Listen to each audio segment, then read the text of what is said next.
Olá, mais um especial começando na programação da TV Fevale. E hoje nós vamos falar sobre um assunto que gera polêmica ao meio ambiente em todo o país, a usina hidrelétrica de Belo Monte, no Pará.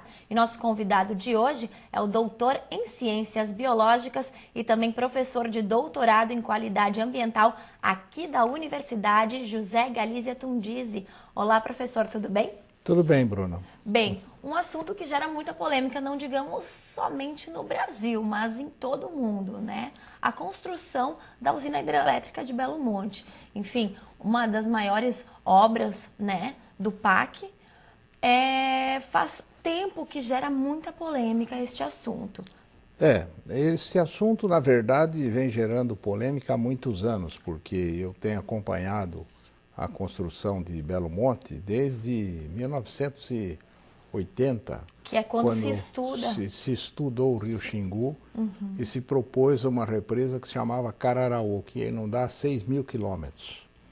E depois, através dos tempos, foram feitos vários estudos do aproveitamento de engenharia e resultou na atual configuração de Belo Monte, que é muito mais favorável do que as represas propostas no passado, porque ela preserva a volta grande do rio Xingu, que é uma reserva importante de biodiversidade e também uma reserva de água para os índios que vivem na região. Então houve toda uma alteração da configuração da construção dessa represa através dos anos, que resultou no projeto de Belo Monte. E a represa de Belo Monte foi muito estudada. O estudo de impacto ambiental foi realizado nos últimos 5 anos, praticamente, com um grande número de especialistas envolvidos em todas as áreas, desde qualidade de água, até geoprocessamento da região toda, até a questão socioambiental e social. Enfim, ela foi muito bem detalhada e também os futuros impactos para que pudesse, ao delinear os impactos e produzir cenários de impactos, se pudesse também estabelecer um sistema de compensações. Bem, professor, e quando estamos falando disso, envolve quantas tribos, enfim, porque já foram feitas muitas manifestações. Seria interessante também quantos 1.000 hectares de terra equivalem aí, para ter gerado toda essa polêmica, enfim, né? Não só com aqueles que estudam, mas também com a comunidade que é leiga no assunto. Sim. Veja bem, a represa em si, ela tem 2 componentes. Ela tem uma represa maior, que tem uma área de inundação de 400 quilômetros quadrados, que não é muito grande, porque ela aproveita muito a vazão do rio Xingu. Tem uma pequena represa de uns 300 quilômetros quadrados que vai receber a água dessa represa principal, de modo que o arranjo total de Belo Monte, ele atinge aproximadamente 1.500 quilômetros quadrados, digamos, a área de influência direta das 2 represas, mais as obras que vão ser construídas, mais a instalação dos canteiros de obras, etc.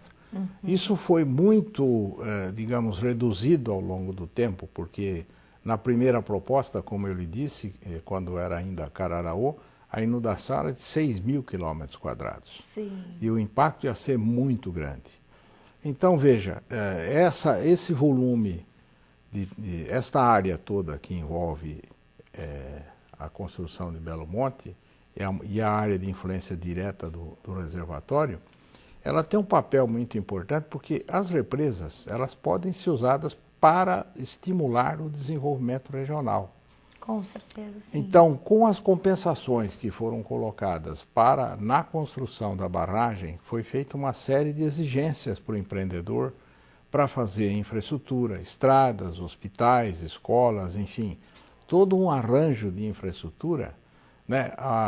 Modificações, por exemplo, tem pessoas que vivem nas palafitas, em Altamira, que é uma região que vai ser inundada. Elas vão ser removidas para uma região melhor, com casas adequadas e etc.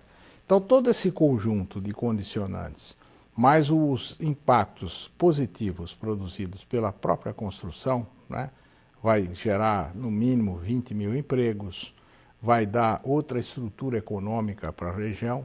É evidente que no começo isso fica um pouco caótico, porque as pessoas acorrem à região para poder arrumar trabalho, etc. Mas se for bastante organizado, como se espera que o governo possa produzir um sistema de organização, né, de infraestrutura e de desenvolvimento, vai ser um ganho muito grande para a região. Não é só a energia produzida, mas principalmente o estímulo ao desenvolvimento econômico regional.